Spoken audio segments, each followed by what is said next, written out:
fibrosis is a genetic disease that mainly affects the lungs. It's like when your body can't really transport salt, and therefore like the mucus in your body is up, it's stickier, and when it's in my lungs, whatever you inhale, you exhale. I inhale, and if it's a germ, like I permit that germ sometimes, and then it requires more antibiotics for me to get rid of it, and sometimes you just don't get rid of it.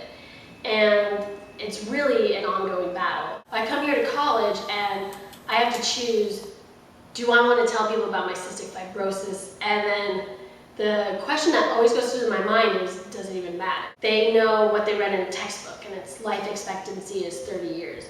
Well, if you're trying to hit on a guy, I guess maybe you can score his number if you're like saying, oh, you don't want to reject the dying girl because that looks bad, but at the same time, you don't want that pity date that's like, she's the dying girl, gotta date her. I'm 20 years old and I'm already sick. And I think it has put me in relationships that weren't very healthy because I felt like I needed to expect less from someone because I saw myself as like damaged goods.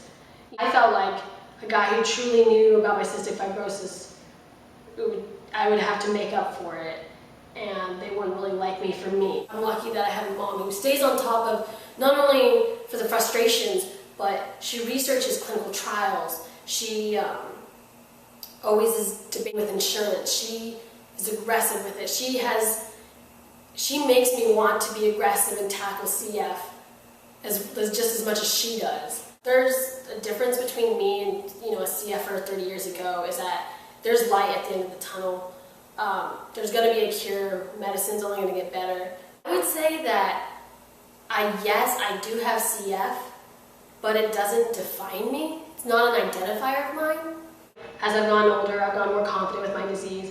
I want to tell people, yes, I have cystic fibrosis, and it's not a big deal.